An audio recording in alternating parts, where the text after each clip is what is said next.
Okey, bismillahirrahmanirrahim. Assalamualaikum warahmatullahi wabarakatuh. Bertemu lagi kita sekali lagi dalam PDPR minggu ke-21. Okey, anak-anak tahun 6 sekalian, kita masih lagi di bawah topik masa dan waktu, di bawah kemahiran tempoh masa. Okey, teacher ulang semula topik tempoh masa ni memandangkan ada di antara kamu selepas teacher memeriksa tugasan minggu lepas, masih ada yang kurang jelas bagaimana untuk mencari tempoh masa. Okey, so teacher akan ulang kembali dengan memberikan contoh lain dan penjelasan yang lebih jelas supaya kamu lebih faham. Okey, kita terus kepada contoh 1. Okey, soalan, Amir bertolak dari stesen bas Johor Bahru pada pukul 8.15 pagi dan tiba ke destinasinya di Pulau Pinang pada pukul 7.45 malam. Soalannya, berapakah tempoh masa perjalanan Amir? Okey, seperti yang teacher maklumkan minggu lepas, tempoh masa ni bermaksud jangka masa perjalanan, jangka masa waktu. Maksudnya, jawapan yang kamu perlu nyatakan adalah dalam bentuk jam ataupun minit. Okey?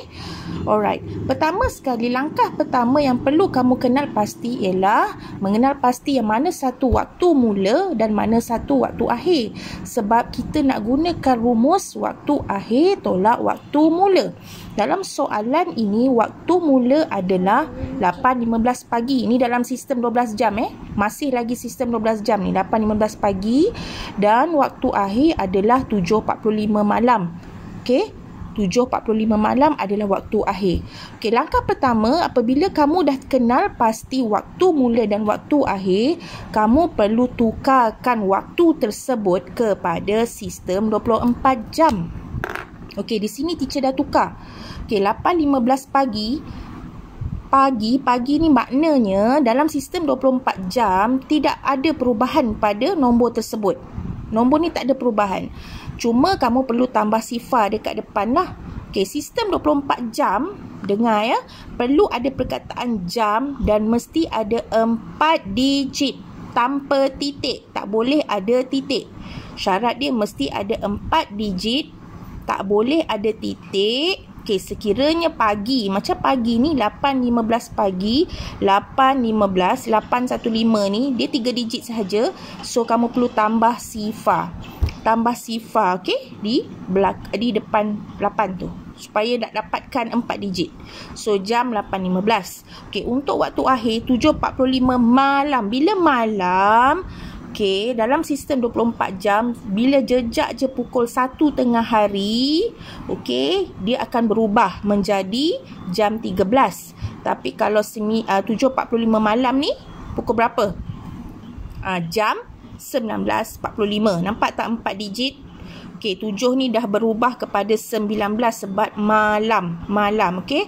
Okey, seterusnya bila kamu dah tukar, okey, kita akan gunakan rumus. Okey, macam mana cari tempoh masa? Waktu akhir tolak waktu mula. Langkah pertama, kamu kena dividekan. Kamu kena bahagikan dalam jam dan minit. Masukkan balik. Okey, waktu akhir tadi pukul 19.45 kan? Okey, masukkan 19.45 tolak waktu mula 8.15. Ni dah tukar duk sistem 24 jam ni, dua-dua ni. 0815 ni dalam sistem 24 jam. 19.45 pun sistem 24 jam. Awak tengok macam mana teacher susun? Okey, yang sebelah kiri ni adalah rumah jam. Nampak atas tu teacher tulis 1 jam bersamaan 60 minit. Sebelah kanan ni rumah minit. Okey, so baru boleh tolak. Okey, tolakkan. 5 tolak 5 sifar, 4 tolak 1 3. Okey, yang ni tak ada masalah. Awak boleh tolak je macam biasa. Sebab besar tolak kecil kan? Boleh. Kemudian tolak sebelah ni, 19 tolak 8, awak akan dapat 11. Jawapan yang perlu kamu tulis adalah dalam bentuk ini. 11 jam 30 minit. Okey, bukannya kamu jawab jam 11.30. Salah. Itu dalam sistem 24 jam. Dia tanya tempoh masa. Maknanya jarak masa tu berapa lama? 11 jam 30 minit. Okey, jelas? Okey, untuk contoh kedua. Okey. kita akan buat sama-sama contoh kedua. Waktu mula ujian matematik adalah pada pukul 8 pagi. 8 pagi. Maaf ya, kat sini tak jelas. 8 pagi dan berakhir pada pukul 10 pagi. Okey. Berapakah tempoh masa ujian tersebut? Okey, pertama sekali tadi teacher cakap kenal pasti waktu mula dan waktu akhir. So, waktu mula dia adalah 8 pagi dan waktu akhir adalah 10 pagi. Okey, kita dah kenal pasti waktu mula, WM, 8 pagi. Kita tulis sini. Okey. Waktu akhir 10 pagi kan? Okey, ni dalam sistem 12 jam. Okay, syarat dia nak kira tempoh masa mesti dalam sistem 24 jam. Kita tukar jam ni. 8 pagi ni dalam sistem 24 jam. Pertama sekali tulis perkataan jam. Okey, pagi. Pagi tak ada perubahan pada waktu. Salin je balik. 8, sifar ni salin balik. Tak ada titik. Okey, ni ada 3 digit je. Kena cukup 4, kena tambah sifar depan ni.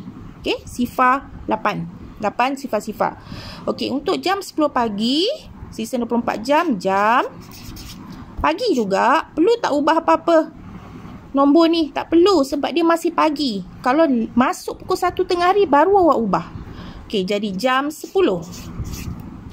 Okey, sekarang kita nak cari tempoh masa waktu akhir tolak waktu mula. Okey, masukkan dalam jadual ni. Yang mana ni rumah jam, ini rumah minit. Betul? Ini adalah 1 jam, ini 60 minit. Penting ni. Okey, masukkan waktu akhir tadi 10 tolak 8. Okey, 0, 8, 0, 0. Okey. Alright. Okey, sekarang kita tolak macam biasa. Okey.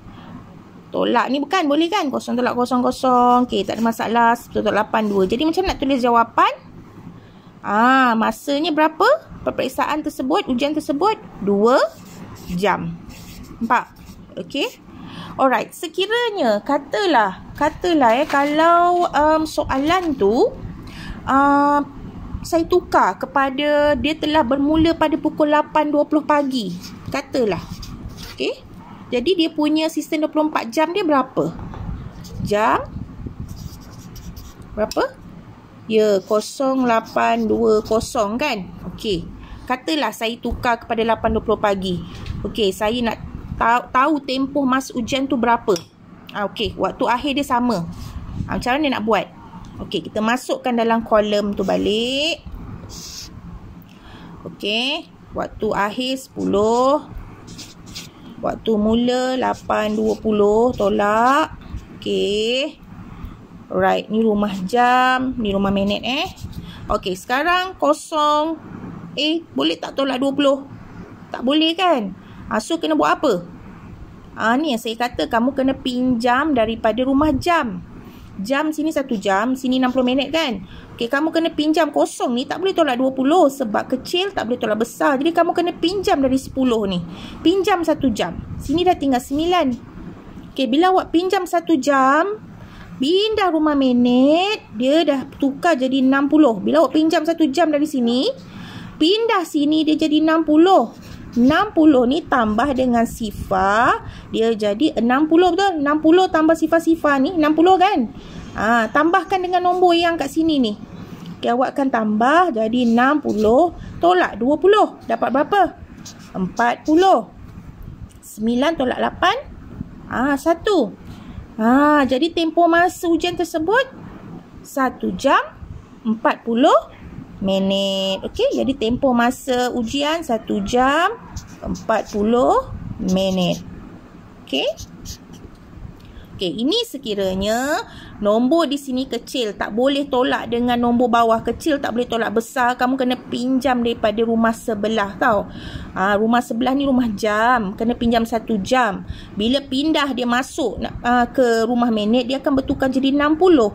60 ni kena tambah dengan nombor yang tak boleh nak tolak tu, kosong tu. Kalau sini apa juga nombor lah yang tak boleh tolak, kamu kena tambah dulu dengan 60, baru boleh tolak yang di bawah. Okey?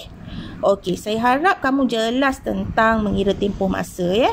Kamu cuba buat latihan yang saya berikan dan cuba tengok video sekiranya tidak faham. Okey? Terima kasih.